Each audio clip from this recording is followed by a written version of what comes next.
But ਸਾਹਿਬ ਕਿਸੇ ਦੋਸ਼ੀਜ਼ਾ ਨਾਲ ਮੁਹੱਬਤ ਹੋਈ ਆ? ਹਾਂਜੀ। ਕਿਹਦੇ ਨਾਲ?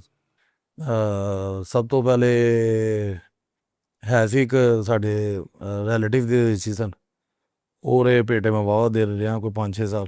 ਠੀਕ ਹੈ। ਤੇ ਉਹਨੇ ਮਤਲਬ ਸਮਝੋ ਬਾਲ था, ਮੈਂ ਤਕਰੀਬਨ 16-17 ਸਾਲ ਦਾ ਬਾਲ था, ਤੇ ਉਹ 5-6 ਸਾਲ ਚੱਲਿਆ, ਤਕਰੀਬਨ 19-20 ਸਾਲ ਦੀ ਉਮਰ ਤੱਕ ਚੱਲਿਆ। ਤੇ ਫਿਰ ਮੈਂ ਬੜਾ बाज़िद था अपने वाला साहब को कि ਵਿਆਹ ਕਰਾ ਦਿੱਤਾ ਜੇ ਮੇਰਾ। ਤੇ ਵਾਲਾ ਸਾਹਿਬ ਨੇ ਕਿਹਾ, ਉਹਨਾਂ ਨੇ ਮੇਰੀ ਕੋਈ ਗੱਲ ਸਿਰਫ ਕਹੀ ਸੀ, ਉਹਨੇ ਕਿਹਾ ਸੀ ਕਿ ਬਸ ਇਹਨੂੰ ਛੱਡ ਦੇ, ਬਾਕੀ ਜਿੱਥੇ ਦੀ ਕਹੇਂਗੇ ਉੱਥੇ ਵਿਆਹ ਕਰ ਦੋ। ਠੀਕ ਹੈ। ਉਹ ਇੱਥੇ ਬੈਠੇ ਇਸੇ ਕਮਰੇ ਦੇ ਅੰਦਰ ਬੈਠੇ, ਉਹਨਾਂ ਨੇ ਮੈਨੂੰ ਕਿਹਾ ਸੀ। ਤੇ ਮੈਂ ਫਿਰ ਜਿਹੜਾ ਨਾ ਖਾਮੋਸ਼ੀ ਦੇ ਨਾਲ, ਮੈਂ ਕੋਈ ਇੱਕ ਦੋ ਗੱਲਾਂ ਐਸੀਆਂ ਨੇ ਉਹ ਮੈਂ ਨਹੀਂ ਦੱਸ ਸਕਦਾ ਹੁਣ, ਉਹ ਉਹਨਾਂ ਨੂੰ ਪਤਾ ਸੀ, ਉਹ ਗੱਲਾਂ ਚੀਜ਼ਾਂ ਪਤਾ ਸੀ। ਤੇ ਉਹਨਾਂ ਨੇ ਮੈਨੂੰ ਸਿਰਫ ਇੱਕ ਵਾਰੀ ਕਿਹਾ ਸੀ ਕਿ ਇਹਨੂੰ ਛੱਡ ਦੇ ਤੇ ਤੂੰ ਜ਼ਿੰਦਗੀ ਵੀ ਕਾਮਯਾਬ ਹੋ ਜਾਏਗਾ, ਤੇ ਇਹ ਤੋਂ ਵੀ ਤੈਨੂੰ ਅੱਲਾਹ ਤਾਲਾ ਨਾਲ ਜ਼ਿਆਦਾ ਰੂਜ ਦੇਵੇਗਾ, ਸਿਰ ਇੱਧਰੋਂ ਆਪਣੀ ਜਾਨ ਛੁਡਾ ਲੈ।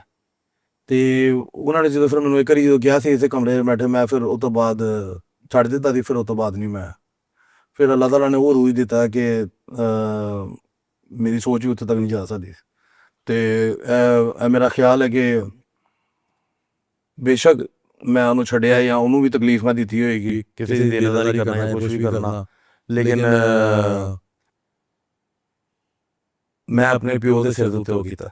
ਮੇਰੇ ਪਿਓ ਨੇ ਕਿਹਾ ਸੀ ਕਿ ਉਹ ਮੇਰੇ ਸਿਰ ਤੇ ਪਾ ਦੇ, ਲੇਕਿਨ ਅੱਲਾਹ ਤਾਲਾ ਨੇ ਕਿਹਾ ਕਿ ਅਗਰ ਕੋਈ ਫੈਸਲਾ ਗਲਤ ਵੀ ਹੋਇਆ ਨਾ, ਤੇ ਮਾਂ ਪਿਓ ਦੇ ਸਿਰ ਦੇ ਉੱਤੇ ਪਾ ਕੇ ਅਗਰ ਕਰ ਲਓ ਨਾ, ਤੇ ਅੱਲਾਹ ਤਾਲਾ ਉਹਨਾਂ ਦੇ ਸਦਕੇ ਚਲਾਣਾ, ਉਹਨੂੰ ਚਲਾਣਾ ਮਾਫ ਵੀ ਕਰ ਦੇਗਾ। ਤੇ ਦੂਸਰਾ ਹੈ ਕਿ ਉਹ ਉਸ ਫੈਸਲੇ ਨੂੰ ਅਗਰ ਗਲਤ ਵੀ ਹੋਏਗਾ ਫੈਸਲਾ, ਚਾਹੇ ਮੇਰੇ ਵਾਲਿਦ ਨੇ ਗਲਤ ਫੈਸਲਾ ਕੀਤਾ, ਤੇ ਉਹ ਫੈਸਲਾ ਜਿਹੜਾ ਅੱਲਾਹ ਤਾਲਾ ਬਰਕਤ ਪਾ ਦੇਗਾ, ਆਟੋਮੈਟਿਕਲੀ ਉਹ ਸਹੀ ਹੋਏ, ਕਿਉਂਕਿ ਉਹ ਪਿਓ ਹੈ, ਉਹ ਵਾਲਿਦ ਇੱਕ, ਉਹ ਇੱਕ ਮਾਂ ਹੈ।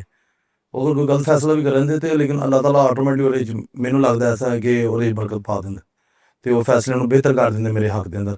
ਅਗਰ ਮੈਂ ਸਿਰਫ ਇੰਨਾ ਕਰ ਲਵਾਂ ਕਿ ਯਾਰ ਜੋ ਮੇਰੇ ਪਿਓ ਨੇ ਕਿਹਾ ਮੈਂ ਉਹ ਕਰ